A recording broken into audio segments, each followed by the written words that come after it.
Good evening. Can everybody hear me? Okay, good. There was some worry that I would need a microphone, but I was assured that I would be okay. Thank you all for being here tonight. Welcome to the first of our two-concert season finale this weekend. Of course, we're here tonight, and we will be at the May Mandy Concert Hall at the Duke Energy Center Monday night at 7 o'clock. More information about that can be found in your program. My name is Jesse Rackley, and I'm the Artistic Director of the Triangle Youth Brass Band Program and conductor of the TYBB, which you'll hear a little bit later on tonight's program. I want to thank you all again for being here. I want to give a special thank you to Miss Wanda Ram and the people here at Covenant Presbyterian Church for hosting us. This is our second time being here in the last 2 or 3 years to perform on their concert series, and it's an absolute pleasure for us to be here and play. It's a great place for the band members to play, and it'll be a great place for you all to hear a brass band concert. It's a wonderful sounding sanctuary here, and the band will sound very warm, very beautiful, and very resonant, so we hope you enjoy.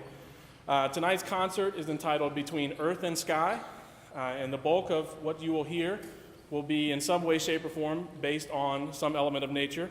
You'll hear music inspired by space and the sky, and music inspired by mountains and wind and water and just kind of earth in general.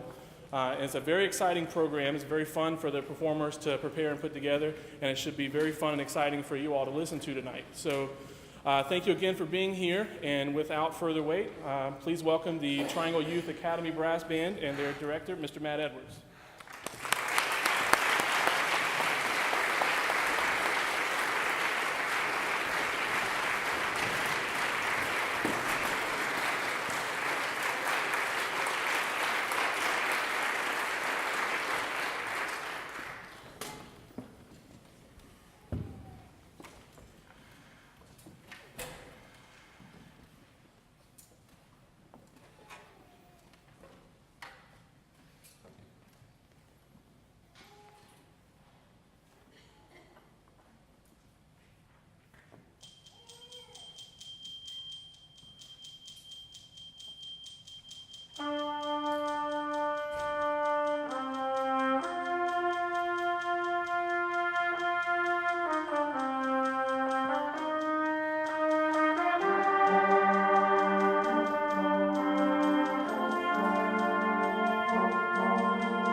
Good evening. Welcome to tonight's program.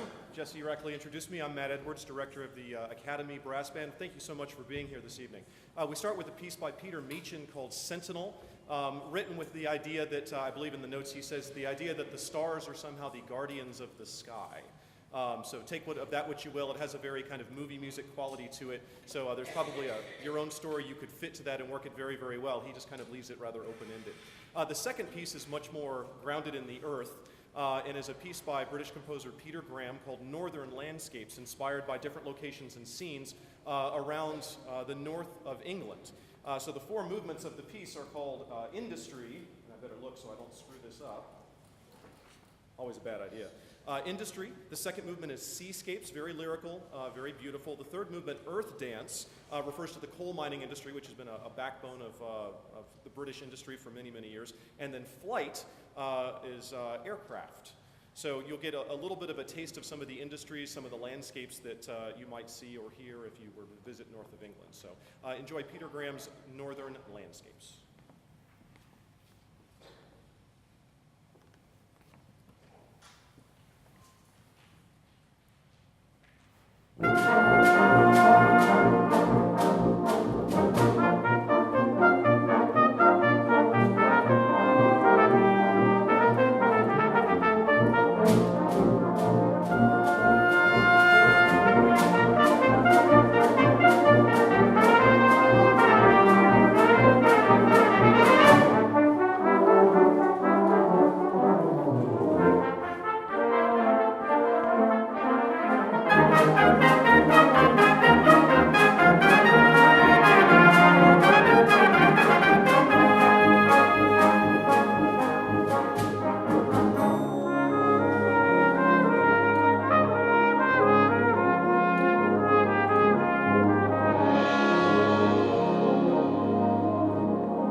One of the things, actually, how many of you, is this your very first brass band concerts?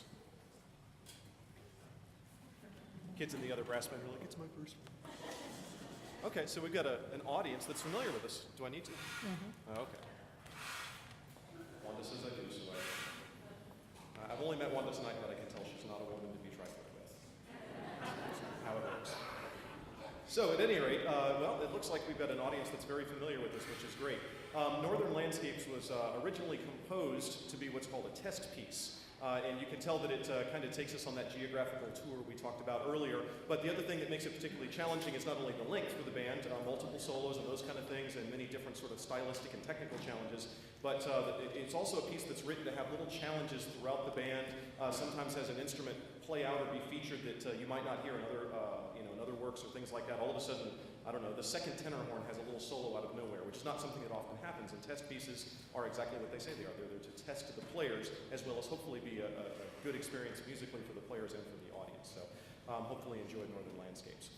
Since you are familiar with this, then I can put the next part of the concert kind of on fast forward, but in case there's anybody that's new and just was too shy to raise their hand, this is the part of the concert where we introduce you to what a brass band is. First of all, it's all brass. Got a couple of percussionists back there as well, they count. So here's the deal. The brass band is organized in voices similar to a choir, soprano, alto, tenor, and then bass voices. We start over here on my right, your left, with the soprano cornet, E-flat soprano cornet. Tyler's holding it. You can see that there. That's a little bit like that maybe the piccolo is to a concert band. It plays the very highest parts, a devilish little instrument to play. Then we have our regular B-flat soprano cornets. Josh is holding that there. That's perhaps like the clarinet section of a concert band, except louder and better, and perhaps a little bit like the violin section for the orchestra. One of the great things about playing cornet in a brass band for trumpet players is you actually get to play quite a bit more than you might be getting to play trumpet, especially in an orchestra, or possibly even in a concert band. So they really get a lot of technical, very challenging parts, very enjoyable for the players. We move through the soprano part of the band down to kind of our alto section. We have a bridge instrument, the flugelhorn. Any of you that are of an age that you might remember the name Chuck Mangione might remember the flugelhorn. He kind of made that pretty famous in popular culture. But it plays the same range of pitches as the regular B-flat cornets do, but it has kind of a warmer, mellower sound. The tubing's a little bit bigger, often used as a solo instrument in brass band music, which you heard Michael do very well in the last piece. We move over to the kind of alto section of the band, to our tenor horns. Will you hold that up there? And in case you're wondering why in the world I say it's kind of the alto voice of the band and we call it a tenor horn, I don't know. There's no explanation for that, sorry. We move over to this side of the band, we move to kind of our tenor section of the band, moving slightly lower in range to our baritones. Sure, got that there. And then over to our euphoniums, which Chase is holding up there. Now, if you hold those two instruments up sort of kind of side by side or near each other, both of these instruments play basically the same range of pitches. The baritone is the tubing's a little bit smaller. It looks like it's a slightly smaller instrument. They both play the same range of pitches and the same length of tubing, but the baritone has a little bit of a lighter sound to it, and the euphonium is a little bit darker and warmer. Thanks, guys. If you ever played or have children that are an American concert band, they often see the parts in the music that say baritone, and sometimes they say euphonium. In an American concert band, we don't treat it as two different instruments, but in the British brass band tradition, they physically are two different instruments and two different sounds that composers write for. So that moves us back to the trombone section. Poor Paul is stuck behind the altar there, but there's a trombone for you. And in brass bands, we have both tenor trombones and bass trombones, and Bryce is playing the bass trombone part down there. Brass band composers often write for that bass trombone in a way that concert band composers don't, which is a lot of fun for us trombone players. We go to the back, we have the tubas. There you go. Well, thanks very much. And in the brass band, technically we have two different tuba parts, the E-flat tuba part and the B-flat tuba part. The E-flat tuba parts are written in a higher range, the B-flat tuba parts are written in a lower range. In a true honest to goodness, British or Australian style brass band, they often even play E-flat tubas and B-flat tubas, which are sized slightly differently. In American concert bands, we play all concert pitch B-flat tubas like you would have a regular American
I'm not entirely sure how Danny Boy or Londonderry or Irish Tune from County Derry, as we might know it best, has anything to do with Earth and Sky. It's just really pretty, so we thought we'd put it on the program. Before we play our final piece of this half of the program, we'd like to encourage you to visit Megan, who's the lovely young lady sitting out on the table, who's an employee of the brass band organization, and consider buying a raffle ticket. We'll be holding a raffle on, Jesse, it's Monday nights during the concert, is that correct? So the Monday night concert that we're playing at the Mandy Hall in Raleigh. And buying that earns you the opportunity to win tickets to the North Carolina Symphony Summerfest series. I believe it's a show of your choice. So that's a way that you can help the brass band organization, bring in a little bit of income, and also give you a wonderful treat and a wonderful concert series to attend during the summer. So we hope that you'll consider doing that. I believe the raffle tickets are $10 a piece and 3 for $20. Jesse's nodding, so good, I got that right. So at any rate, hope that you might choose to support us that way and have a chance to win a wonderful event to enjoy over the summer during your kids' summer break. So we'll finish up our program with the fourth movement of a piece that we've been sort of working at all year. It's a 4-movement work, and we've basically programmed 1 movement on each of our concerts so far this year. And the final movement of this is what we'll present to you tonight. If any of you are familiar with Ottorino Respighi's Pines of Rome, wonderful, magnificent orchestral work. Written about various geographic locations around the city of Rome, and the final movement is called Pines of the Appian Way, and you're thinking, but that's not the piece you're playing, that's the point of getting there. So the idea is that there's an army marching from the distance over the mountains, heading in towards the city of Rome, and the army starts far away and gradually just kind of overwhelms you, and here it is. That's basically the exact same way that this particular piece sort of builds. It's wonderful, it's just a blow for the players. They get to just open up and have a great time, and just majestic, triumphant music. It's just set in Spain. So again, go figure the logic, but that's the earth we're going to cover here in the last movement. So Rodney Newton's, the last movement of his 4 Spanish impressions.